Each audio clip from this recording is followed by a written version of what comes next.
Bienvenidos a nuestro estudio profético semanal. Nuestro estudio de hoy se titula No ames al mundo. Vamos a Daniel capítulo 5. Bienvenidos.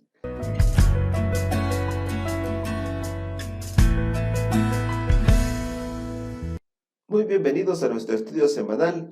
Nuestro tema, como les dijimos, es No ames al mundo. Daniel capítulo número 5.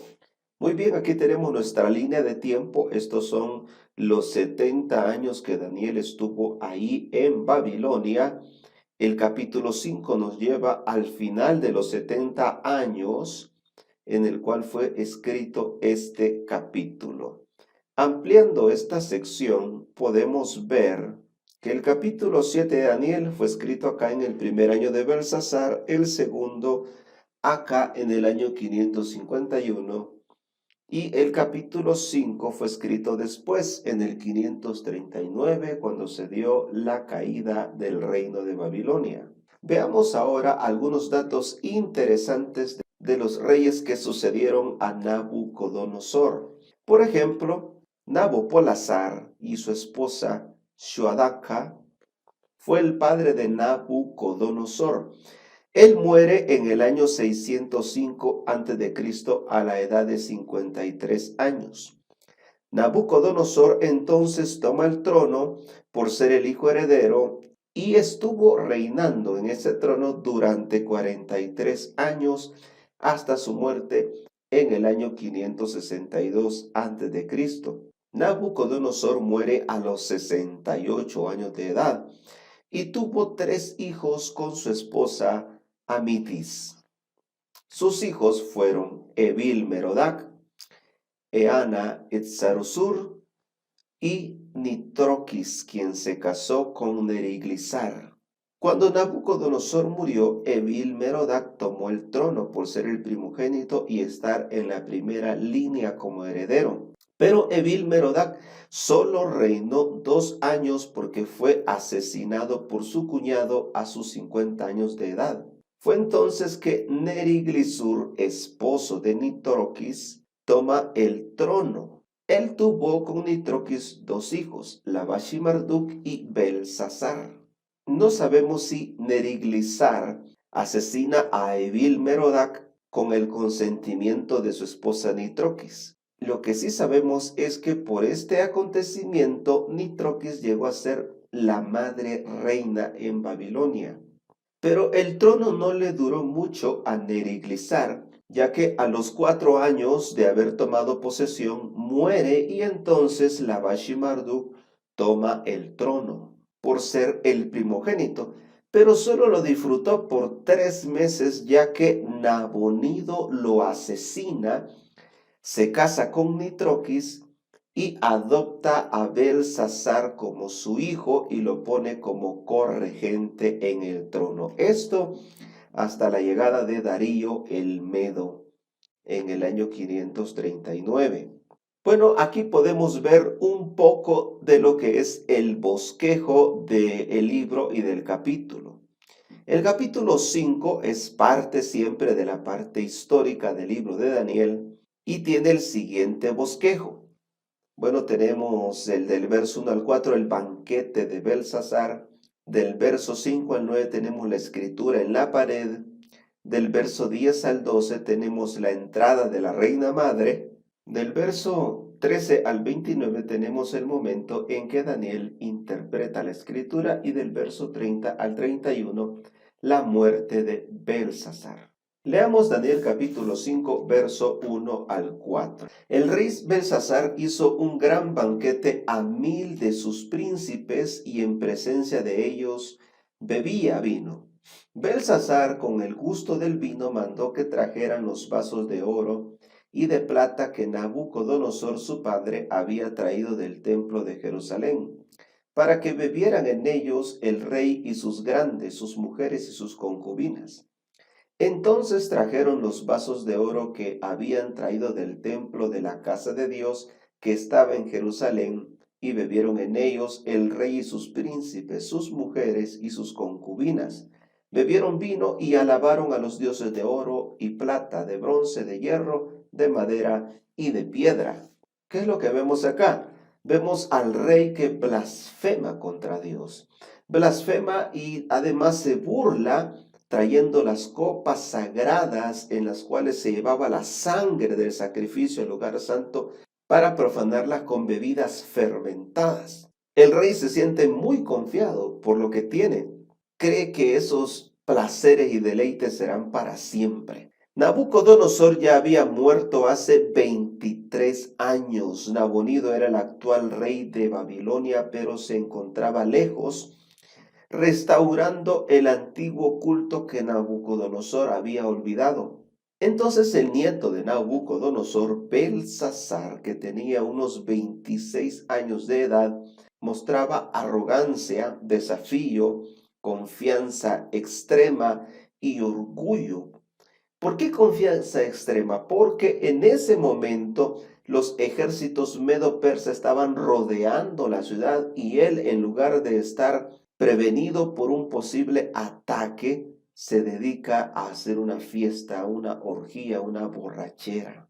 Aparentemente Belsasar lo tiene todo: mujeres, tesoros, vicios, placeres, una buena posición, fama, y cree que nadie, ni siquiera Dios, puede tocarlo. Quisieran venir magos, caldeos y adivinos, y dijo el rey a los sabios de Babilonia: cualquiera que lea esta escritura y me dé su interpretación, será vestido de púrpura, llevará en su cuello un collar de oro y será el tercero en el reino. Entonces fueron introducidos todos los sabios del rey, pero no pudieron leer la escritura ni dar al rey su interpretación.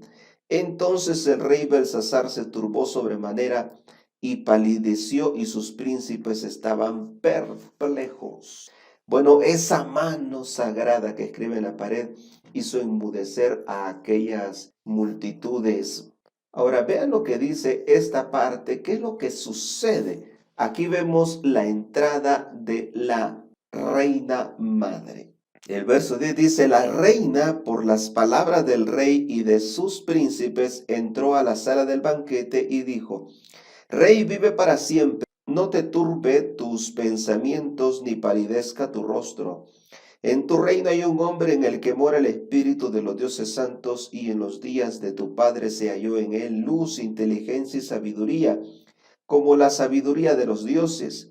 El rey Nabucodonosor, tu padre, oh rey, lo constituyó jefe sobre todos los magos, astrólogos, caldeos y adivinos, por cuanto en él se halló más espíritu, ciencia y entendimiento para interpretar sueños, descifrar enigmas y resolver dudas. Esto es en Daniel, el cual el rey puso por nombre Belsasar.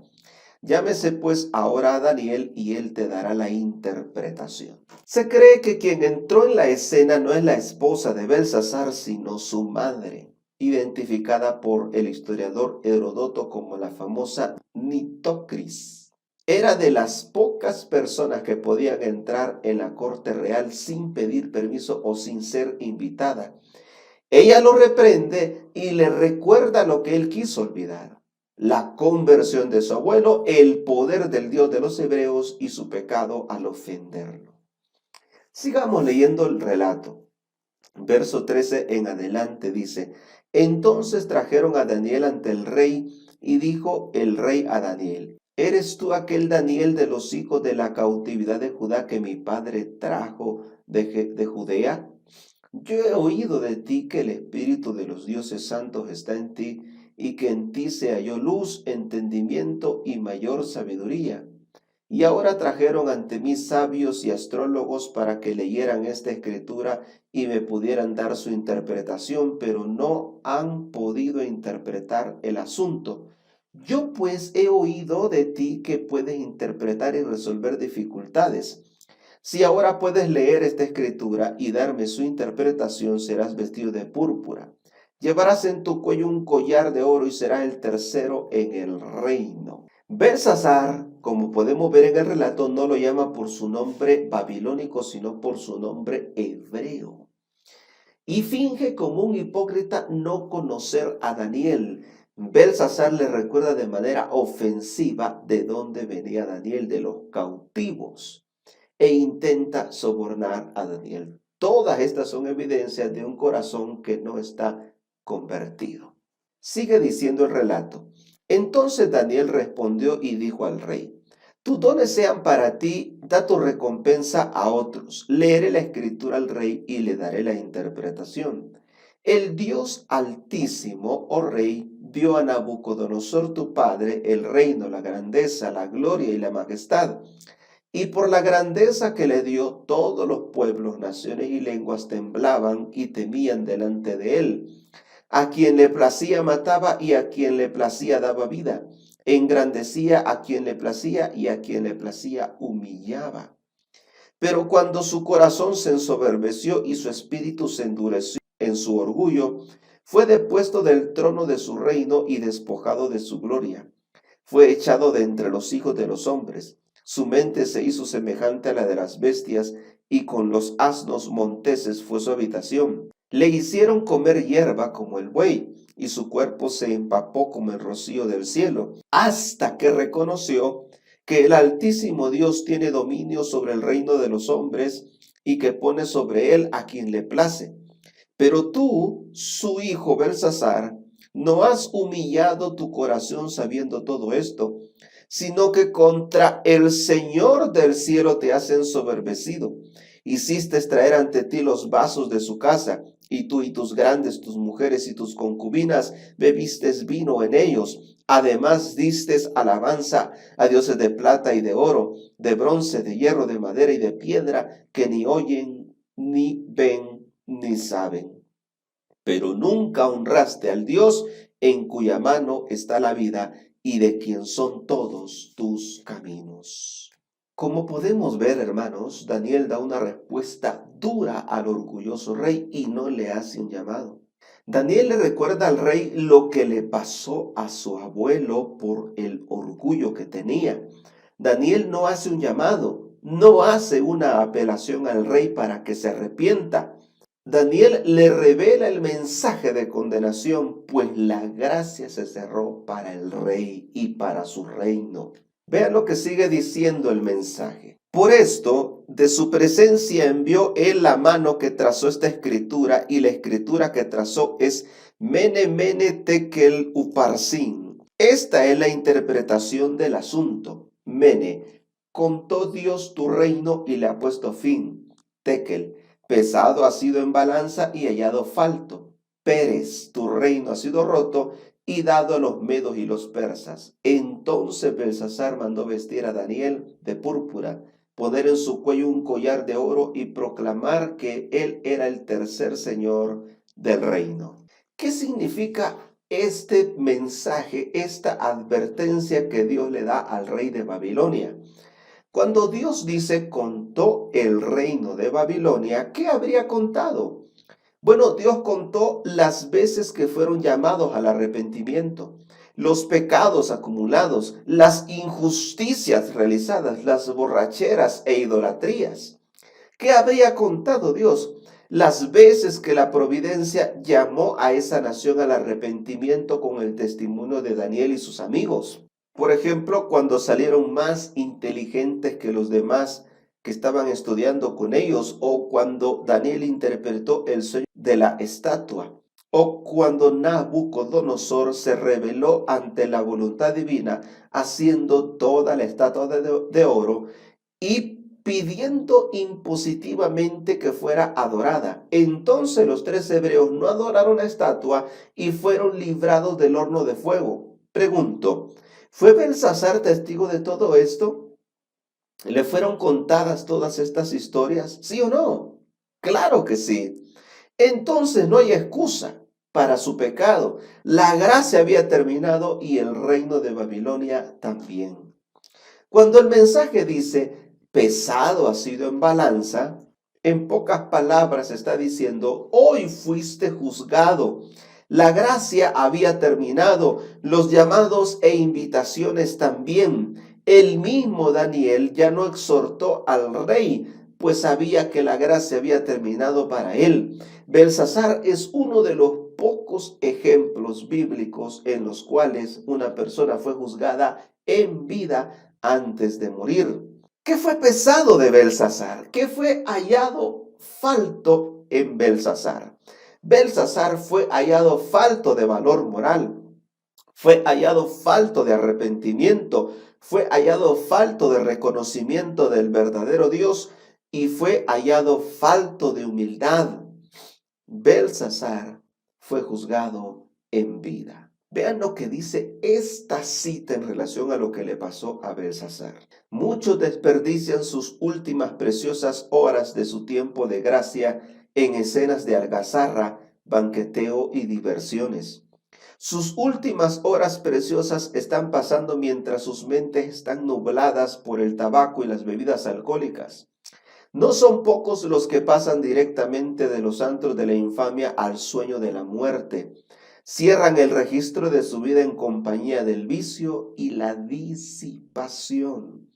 Esta cita nos dice que son muchos, hermanos, los que mueren sin Dios y sin esperanza cada día. Son muchos los que salen de los antros de perdición, de los bares, de las discotecas, completamente enviciados, alienados por el placer, a encontrarse con la muerte y con la perdición eterna de sus almas. Como podemos ver en este mapa, el reino de Media y Persia venía creciendo grandemente y absorbió al reino de Babilonia. Eso fue lo que pasó. Vean lo que dice el verso 30 y 31. La misma noche fue muerto Belsasar, rey de los caldeos, y Darío de Media, cuando tenía 62 años, tomó el trono. Ciro fue designado por Dios como conquistador de Babilonia 150 años antes de que naciera. Ciro y Darío entraron en Babilonia en esa noche, como leímos. Darío toma el trono, pero no duró mucho porque ya estaba bastante avanzado de edad, así que al poco tiempo, a los poquitos años muere, y entonces quien toma el reino fue Ciro. Por eso es que la palabra del Señor no se equivoca. Isaías 45:1 ya había anunciado que sería Ciro quien tomaría el reino. Pues él junto a Darío penetraron en Babilonia de manera fácil y sin resistencia. ¿Cómo lo hicieron? Bueno, la historia de esta caída está escrita en el famoso cilindro de Ciro, donde dice que desviaron el caudal del río Éufrates para poder pasar por debajo del muro y así entrar y conquistar la ciudad de Babilonia. ¿Cuál es la conexión de esta historia con Apocalipsis? ¿Quién es Babilonia hoy día? Apocalipsis 17 explica que la Babilonia espiritual será una ramera o falsa iglesia que está montada sobre el poder del Estado, que tiene nombres de blasfemia, es madre de las abominaciones, está sedienta de la sangre de los santos. ¿Quién es Babilonia hoy día?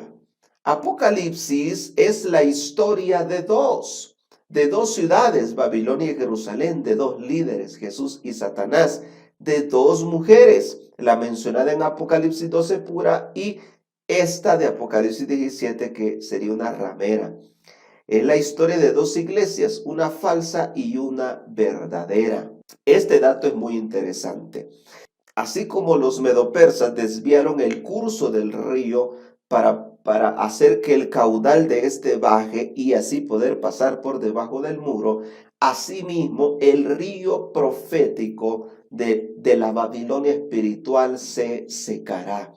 Apocalipsis 16:12 dice, el sexto ángel derramó su copa sobre el gran río Éufrates y el agua de éste se secó para preparar el camino a los reyes del oriente. ¿Quiénes son esos reyes del oriente? Pues son el Padre y el Hijo viniendo, hermanos, en la segunda venida, acompañados de su ejército de innumerables ángeles. Además, Apocalipsis 17:15 dice, también me dijo, las aguas que has visto, donde se sienta la ramera, son pueblos, muchedumbre, naciones y lenguas. Así como Babilonia había conquistado aquellas naciones, pueblos y lenguas, asimismo habrá una Babilonia espiritual para este tiempo del fin que tendremos que enfrentar. Apocalipsis 18 nos dice que Dios está haciendo un último llamado, porque este capítulo es como un llamado. pero también es como un lamento de parte de los que han seguido a Babilonia.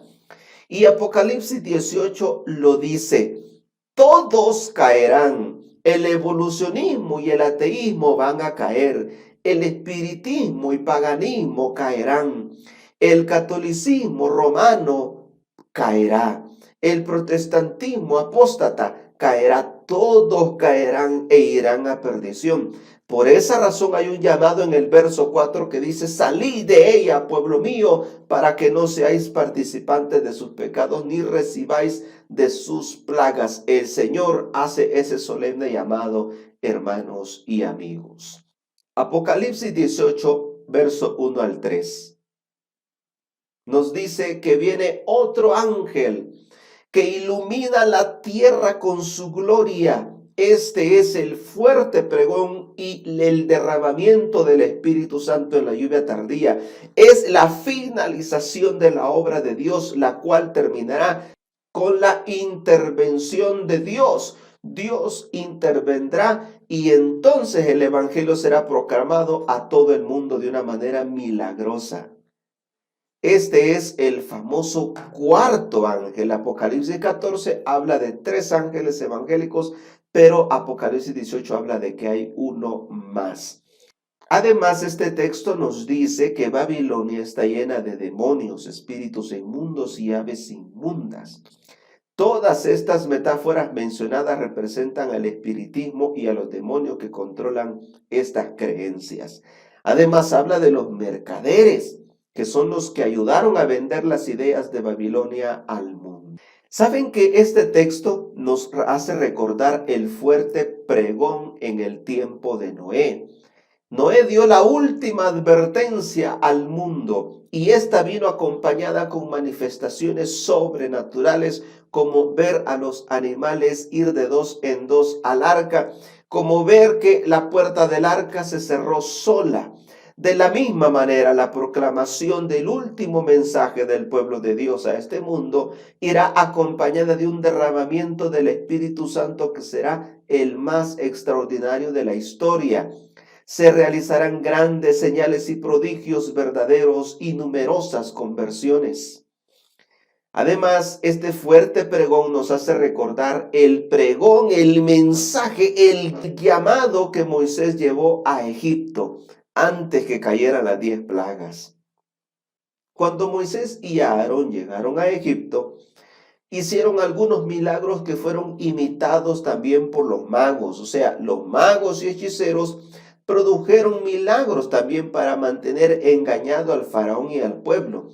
Así como Moisés convirtió la vara en serpiente, algunos magos lograron hacer lo mismo. Así como Moisés logró convertir el agua del río Nilo en sangre, algunos magos hicieron lo mismo. Así como Moisés hizo venir ranas, algunos magos hicieron lo mismo. Todo para engañar al rey. ¿Por qué? Porque, vean, los magos no lograron regresar ranas, trajeron más ranas. Los magos no lograron convertir la sangre en agua, sino convertir más agua en sangre. Los magos, cuando convirtieron las varas en serpientes, la serpiente de Moisés se las tragó. O sea, a pesar de ver estas evidencias, el faraón creyó a sus magos. De la misma manera, el espiritismo en los últimos días producirá grandes milagros para engañar a los reyes y conducirlos a la catástrofe final. También este fuerte pregón nos hace recordar lo que pasó con Sodoma y Gomorra.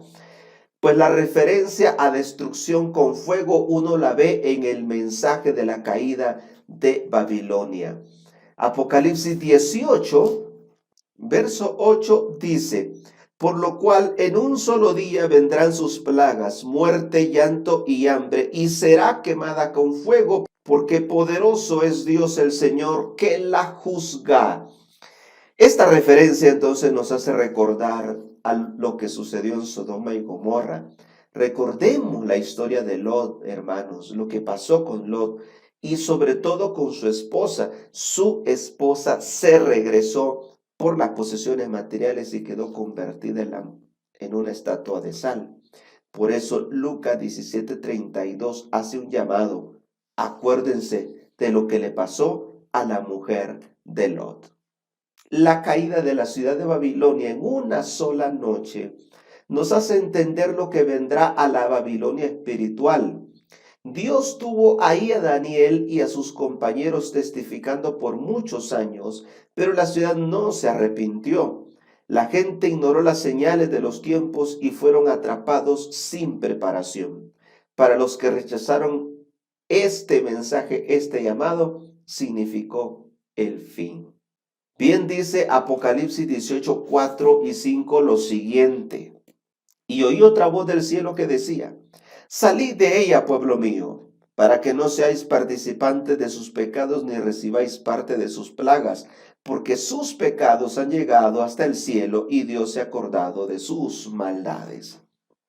Una vez que Ciro fue establecido en el reino, liberó a los judíos, hermanos. Ellos salieron de Babilonia cuando ésta cayó. De la misma manera, hermanos, habrá una grande liberación en ocasión de la segunda venida de Cristo. Por esa razón, desde el momento que las iglesias rechazan el mensaje de los tres ángeles, se están uniendo a Babilonia. Si la iglesia donde te congregas rechaza predicar este mensaje profético, es tiempo de salir de ella y de unirse al verdadero pueblo de Dios, al pueblo remanente para este tiempo. ¿Por qué? Porque Dios tiene hijos fieles en todas las demás congregaciones y en todas las demás religiones a los cuales está llamando. Por eso San Juan capítulo 10, verso 14 al 16 dice: yo tengo ovejas que no son de este redil, las cuales oirán mi voz y me seguirán. Claro, requiere fe y valor salir de una religión y seguir la verdad. Pero es el momento de pedirle fuerza, fe y valor a Cristo Jesús, hermanos. Por eso quiero hacerte un llamado, una invitación. Es tiempo de que replantees tu posición religiosa. Es tiempo de que evalúes con la Biblia a la iglesia que perteneces. Es tiempo de apartarte del error y seguir la verdad de Cristo. Es tiempo de unirte al remanente de Dios, aquel remanente que guarda los santos mandamientos, tiene su fe en Jesús y tiene el espíritu de profecía. No será fácil dejar amigos y parientes, pero será necesario si deseas salvarte. Di conmigo: yo te seguiré, oh Cristo, y acompáñame en esta oración. Padre amado, Padre bendito, es tiempo de tomar decisiones, Señor. El tiempo de gracia final se acaba y no queremos terminar como Belsasar, Señor, siendo juzgados en vida, siendo hallados faltos en vida. Señor Jesús, toca nuestros corazones. Queremos seguirte, queremos seguir tu verdad. Ilumínanos y dirígenos en el nombre de Jesús. Amén.